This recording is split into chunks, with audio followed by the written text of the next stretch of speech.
Hi everyone, tonight I'm going to be reviewing DreamWorks' The Road to El Dorado. This film is one of DreamWorks' earliest movies, like their third feature film, so it's still pretty early on.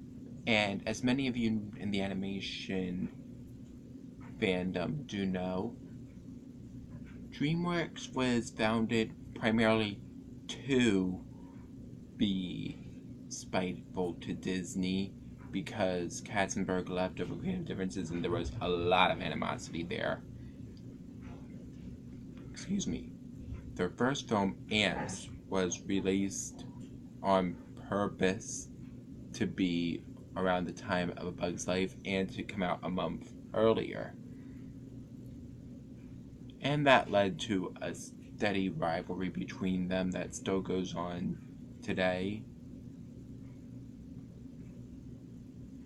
So, The Road to El Dorado is one of DreamWorks' earliest films and one of their few hand-drawn films. So, how does it fare? And how does it really get the early DreamWorks feel? Because this is my first DreamWorks review, I want to get that idea down as to how the company started. Basically, for the longest time, they were doing things Disney wouldn't do. Sure, Disney touched on dark themes in Hunchback, but for the story for this film, we have human sacrifice, very dirty jokes, not implications like in other Disney movies where there's little hints or even saying words like desire. There's nothing about finding people in the temple, and it's not ambiguous to any adult what's going on between Chell and Tulio in that one part of the film.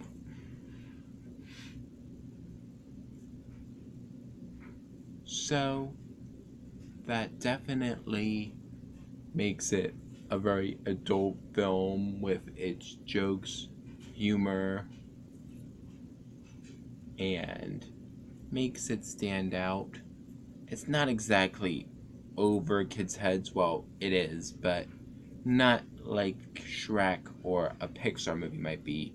It's more overt than those. So, this might not be the best movie for younger audiences, especially with the other ideas and themes like the human sacrifices from the El Dorado citizens and Psycho Khan. So the main plot, however, is that Miguel and Tulio are two con artists, and they wind up being put on ship as stowaways by Cortez. They escape in a rowboat with a horizontal TiVo and find the legendary city of El Dorado and come up with a con to take the gold and impersonate gods. So, it is a film that has a lot of different elements in it. We have exciting elements, for sure, some of the action scenes and the climax, as well as Zekel Khan's creations coming to life. But it also has a real comedic feel, banter between Miguel and Tulio, or some funny moments with Altivo and the Armadillo. So it's a very well-rounded film, and both aspects, I believe, work for its credit.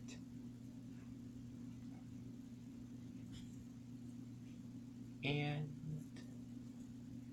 it kind of reminds me, to an extent, of The Princess Bride.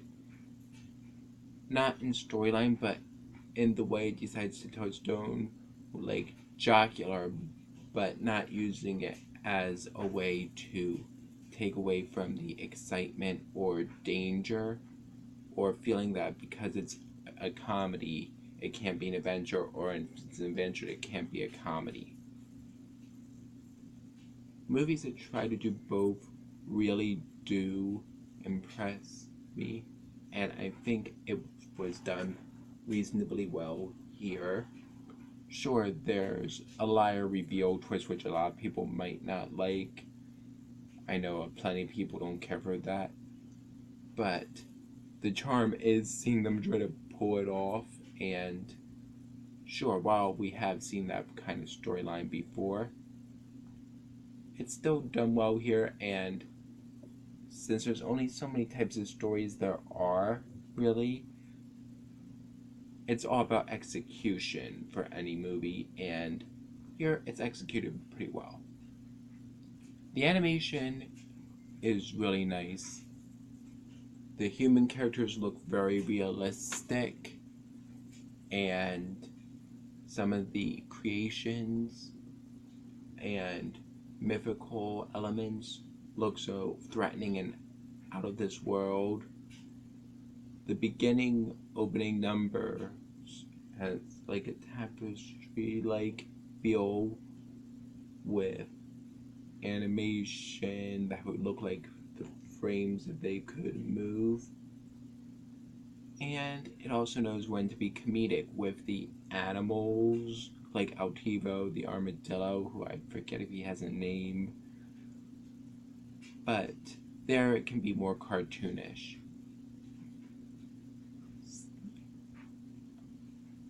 Sometimes I feel like a movie can only do one or the other, but in this film I don't feel like it did that.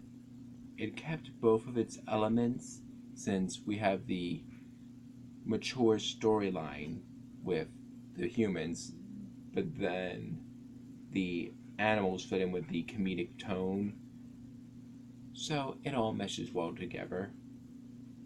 Now on to the characters.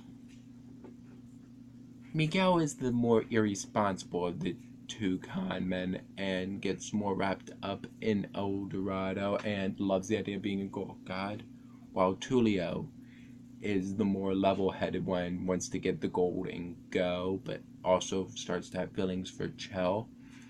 And their banter together is just so much fun. Like, they're always seeming to have some huge scene rehearsed between them, as we see early on in the film, and then another one towards the end with the climax with the villain.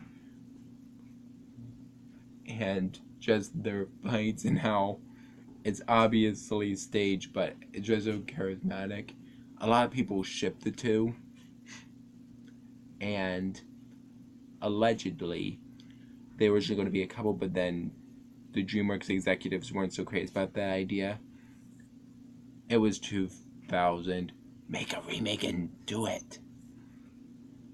So, obviously, that wasn't going to happen. There's even allegedly pet names that still exist in certain dubs for subtitles.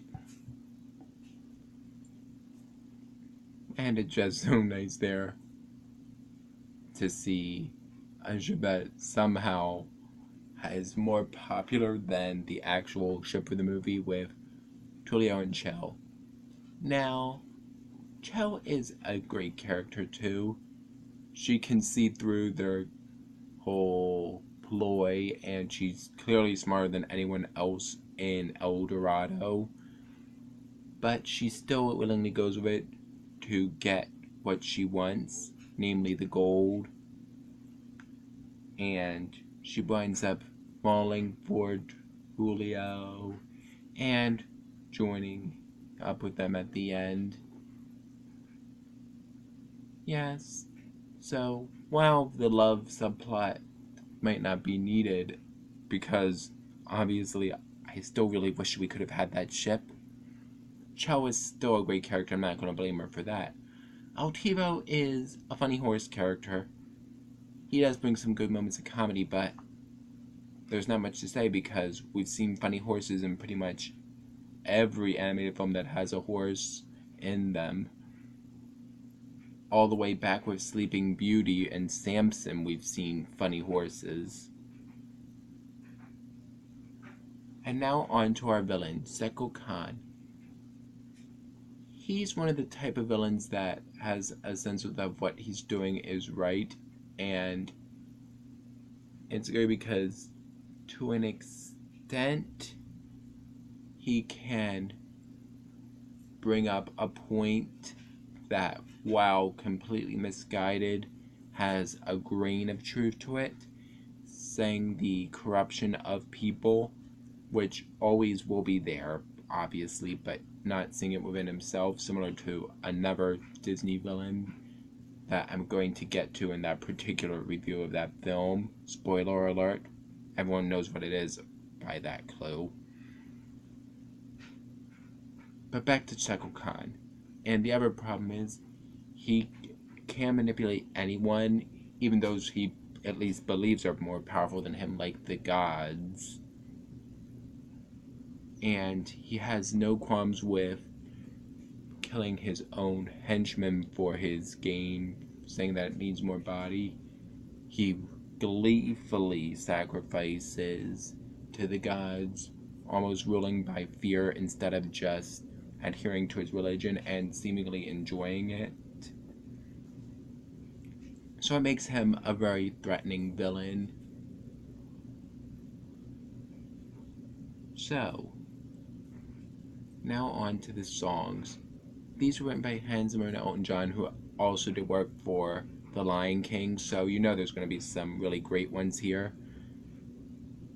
It's not the typical musical. Only one number, It's Tough to Be a God, which is a nice catchy song sung by Miguel and Julio, or really sung by the cast. Others are typical adventure setting off songs, like For the Trail We Blaze, introduction songs, the typical sad one, that are played like over scenes instead, which sometimes I'm not crazy about in general. Here it's alright, I think, and it fits the film because the songs wouldn't really fit in making it a musical otherwise. Not like Prince of Egypt or anything, where the songs really fit perfectly. So, with some great animation, a surprisingly mature story that still manages to have fun, and some good characters, The Road to El Dorado is definitely a movie that I can see where it gets its popularity. Great memes, like both is good, or the stars. While I was older when I watched this film, because the first time I saw it I was a little disturbed by some of the stuff that was going on and didn't quite get the storyline and all. I can definitely see why this movie has so nostalgic for other people, and I can honestly say that I wish DreamWorks would go back to making movies like this. So, I hope you enjoyed this review. As always, comment an anime and film you want me to review in the section below, and as always, see you next time. Bye.